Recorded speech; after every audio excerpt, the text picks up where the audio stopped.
Hi guys, welcome back to another vlog షెండు pups Kakinada. ఈరోజు ఈ వీడియోలో మనం లిటర్మేట్ సిండ్రోమ్ అంటే ఏంటి, అది ఎందుకు వస్తుంది, రాకుండా ఉండాలంటే ఏం చేయాలి, వస్తే ఏం చేయాలి అన్నది ఈరోజు ఈ వీడియోలో తెలుసుకుందాం.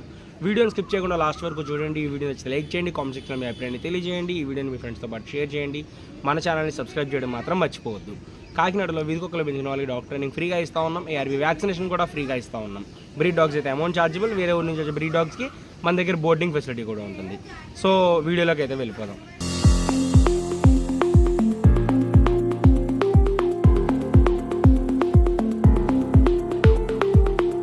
లిటర్మేట్ సిండ్రోమ్ అంటే అసలు ఏంటి, ఒకే లిటర్లో పుట్టిన పిల్లలకు వస్తుందా, లేదా బయట నుంచి వేరే వేరే ఏజ్ ఉన్న పిల్లల్ని తెచ్చుకున్నా వస్తుందా అంటే, ఫస్ట్ ఆఫ్ ఆల్ లిటర్మేట్ సిండ్రోమ్ అంటే ఏంటో తెలియకుండా చాలామంది సేల్స్ చేస్తున్నారండి. ఇలా సేల్స్ చేసడం వల్ల డాగ్స్ పెద్ద అయ్యేసరికి వాళ్ళ ఇల్లు ఒక భయంకరమైన డేంజరస్ ప్లేస్ లాగా అయితే మారిపోతుంది.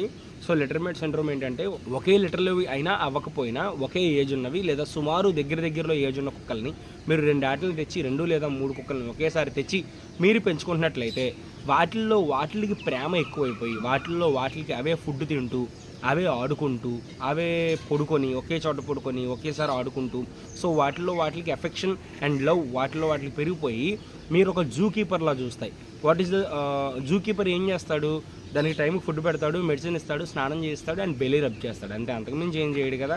సో సేమ్ థింగ్ ఎక్కడ అదే అవుతుంది. ఎందుకంటే మనం ఏమంటే ఒక వాటిల్లో ఆడుకుంటున్నాయి కదా సార్, ఆడుకొని అని చెప్పి వదిలేస్తాము. కానీ తర్వాత ఏమైపోతుంది అంటే అవి వాటిల్లో అవి ఆడేసుకొని రోడ్డు మీద వేరే జంతువుల మీద కానీ వేరే మనుషుల మీద కానీ లేదా ఇంట్లోకి ఏదైనా కొత్త జంతువు వచ్చినా సో వాటిని హామ్ చేసి చంపేసే స్టేజ్ దాకా వెళ్ళిపోతాయి. ఇవి వేరే వాటిని చంపుతున్నప్పుడు లేదా కరుస్తున్నప్పుడు ఓనర్ ఆపడానికి వెళ్తే ఓనర్ మీద కూడా తిరగబడే ఛాన్సెస్ ఉన్నాయి. అలాంటి డాగ్స్ను కూడా మేము చూస్తున్నాము. సో ఒకటి చేస్తూ ఉంటే రెండోది కూడా అదే చేస్తుంది అన్నమాట. అది ఎందుకు తవ్వుతుందో తెలియదు, అన్నీ తవ్వుతాయి. సో అలా ఉంటుందన్నమాట. ఇది ఒక ఇల్లంతా కూడా భయంకరమైన హెల్ అనిపించేస్తుంది మీకు, అరే నరకంలో ఉన్నాను రా బాబు అని చెప్పని. సో ఇది లిటర్మేట్ సిండ్రోమ్ అంటే 2 కుక్కల్ని మనం ఒకేసారి పెంచుతున్నప్పుడు వాటికి డెఫినెట్లీ ట్రైనింగ్ అనేది ఉండాలి. వాటిని కలిసి పెంచండి, కలిసి ఉంచండి, ప్రాబ్లం ఏం లేదు. బట్ మీ మీద ప్రేమ అనేది ఉండాలి. భయ అది ఎక్కడ అవుతుంది అంటే, ఆల్రెడీ నేను ఇలాంటి కుక్కల్ని చాలా ట్రైన్ చేసి ఉన్నానండి. నాకు దీని మీద మంచి ఎక్స్పీరియన్స్ ఉంది. సో చాలా స్పష్టంగా అయితే వీటి గురించి నేను వివరించగలను. ఆల్రెడీ నా దగ్గర టార్పీ అండ్ ఈవా అని చెప్పని 2 డాగ్స్ ఉన్నాయి. ఈవా అంటే సిజ్జు, టార్పీ అంటే మన క్యానికోర్సో. సో ఇవి 2 కూడా చిన్నప్పటి నుంచి 3 నెలలు, 4 నెలలు, 5 నెలల వయసు దగ్గర నుంచి కూడా కలిసే పెరిగాయి. ఒకే కేజీలో ఉండేవి, 2 ఆడుకునేవి. ఇప్పుడు పెద్దదైందని చెప్పి టార్పీని పక్కన పెట్టాను. సో ఈ 2 కూడా ఆడుకుంటున్న వీడియో ఉంది, రీసెంట్లీ తీసిన వీడియో నేను పెడతాను ఒకసారి. రీసెంట్లీ కాదు, ఇప్పుడు తీసి పెడతాను, కావాలంటే చూడొచ్చు. వదులుకుంటే ఆడుకుంటాయి 2ని. బట్ పిలిచినప్పుడైతే డాగ్ వెంటనే రీకాల్ అయిపోవాలి, వచ్చేయాలి. అలా రానప్పుడు ఏంటంటే మీ మాట వినట్లేదు, అది స్టార్టింగ్ స్టేజ్ అని అర్థం. టార్పీ ఇవ 2 చిన్నప్పటి నుంచి కలిసే పెరిగాయి. So they are playing now. ఇప్పుడు చూడండి, నేను వాడిని పిలుస్తాను, వచ్చేస్తాడు. టార్పీ come here, good. Eva come here,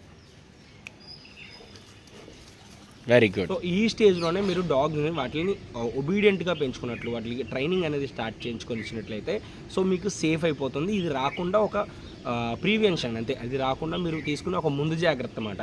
అంటే మనం దెబ్బ తగిలితే ఫస్ట్ ఎయిడ్ ఎలా చేసుకుంటాం, అలాగే ఇది కూడా. ఇది నేను ఫస్ట్ ఎయిడ్ అని ఎందుకన్నానంటే, వీటిల్లో ఇవి 2 ఒకటి అయిపోయి వేరే వాటిని చంపేసి వేరే వాటిని కొట్టేసుకుంటే రక్తపాతాలు అయిపోతాయి కదా. సో అందుకే నేను ఫస్ట్ ఎయిడ్ అయితే అన్నాను. సో వచ్చిన తర్వాత ఏం చేయాలి, రెండిటికి వచ్చేసింది. సో వచ్చినప్పుడు ఏం చేయాలి, ఆల్రెడీ ఇలాంటి డాగ్స్ నేను ట్రైన్ చేసి ఉన్నానండి.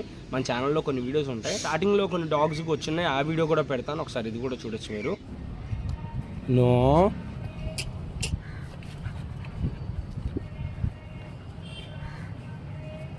వచ్చిన తర్వాత మేము వాటిని ట్రైన్ చేసిన తర్వాత ఇంకోటి ఏంటంటే, ఓనర్ వాటిని పెంచడం కూడా, ఓనర్ గారు ఎవరైతే ఉన్నారో వాటిని పెంచడం కూడా ఒక క్రమ పద్ధతిలో పెంచారు. ఇదే సిచ్యువేషన్ నేను కొన్ని డాగ్స్లో చూశానండి. తిరగబడిపోతాయి, అది ఎగురుతుందని చెప్పి ఇది కూడా ఎగురుతుంటుంది మీదకి.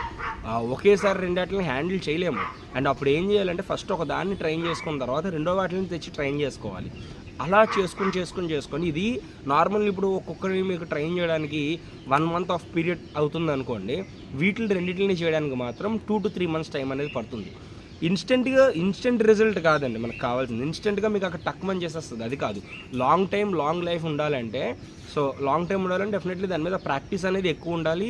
వీటి మీద చాలా ఎక్కువ పని ఉంటుంది, ప్రెజర్ కూడా అంతే ఎక్కువ ఉంటుంది. ఎందుకంటే ఒకటి దాన్ని కరెక్ట్గా చేసేసరికి 2వ సెషన్కి మీరు వెళ్ళేసరికి 2వ దాన్ని ఇది చెడగొట్టేస్తుంది. చాలా ఇబ్బంది పడిపోతారు అన్నమాట. సో అలాంటి సిచ్యువేషన్స్ మీరు ఫేస్ చేయకుండా ఉండాలి అంటే చిన్నప్పటి నుంచి చేసుకోవాలి. బట్ ఆల్రెడీ పెద్దవి అయిపోయిన తర్వాత వచ్చినాయి అంటే మాత్రం వాటికి ట్రైనింగ్ పీరియడ్ అనేది టైం ఎక్కువ పెరుగుతుంది. సో మేము ట్రైనర్ని హైర్ చేసుకోలేము అనుకుంటే చిన్నప్పటి నుంచి వాటిని జాగ్రత్తగా చూసుకోవాలి. ట్రైనర్ని హైర్ చేసుకున్నా సరే లాంగ్ పీరియడ్ ఆఫ్ గ్యాప్లో అన్ని రిజల్ట్స్ రావాలి అంటే లాంగ్ పీరియడ్ గ్యాప్ ట్రైనింగ్ ఉండాలి తప్ప షార్ట్ పీరియడ్ ఆఫ్ ట్రైనింగ్ సరిపోదు. అదే మీరు పప్పీని తీసుకున్నట్లయితే వాటికి ఏదైతే ఆ షార్ట్ పీరియడ్ ఆఫ్ టైం ఉంటుందో అందులో మనం సెట్ చేసుకోవచ్చు. కానీ అడల్ట్ డాగ్స్ ఉంటాయి 1 ఇయర్ దాటిపోయి 2 years వచ్చేసిన డాగ్స్, వాటికి మాత్రం టైం పీరియడ్ అనేది చాలా ఎక్కువ ఉంటుంది. ట్రైనింగ్ మెథడ్స్ మార్చాలి. సో అవి ఒక ట్రైనర్ దగ్గరికి వెళ్తేనే మీకు వర్క్ ఈజీ అవుతుంది. చాలామంది ఇప్పుడు ఏంటంటే ఆల్రెడీ ఇలాంటివి ఫేస్ చేసిన ట్రైనర్స్ దగ్గరికి మీరు వెళ్తే సో మీకు ఇంకా ఈజీ అవుతుంది.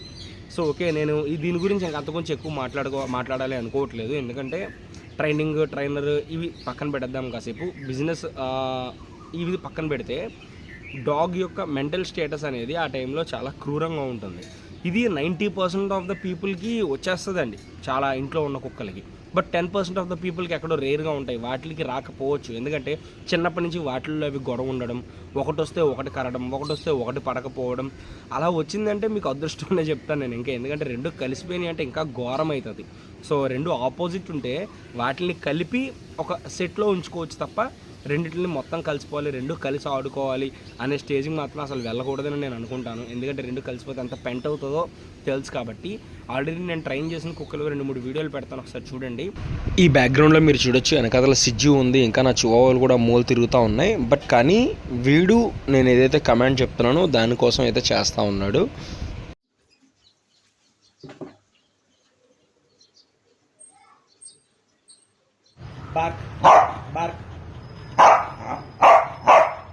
ఏళ్ళు తీసుకురా.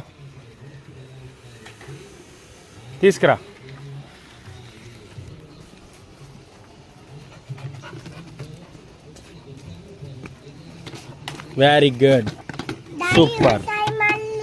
మళ్ళీ ఎట్టేస్తావా? లిటర్మేట్ సిండ్రోమ్ అనేది అది పెద్ద ప్రాబ్లం కాదు కదా భయ్యా, మీరు చెప్పింది దాన్నో దీన్నో కట్టించుకుంటే సరిపోతుంది కదా అనుకోవచ్చు.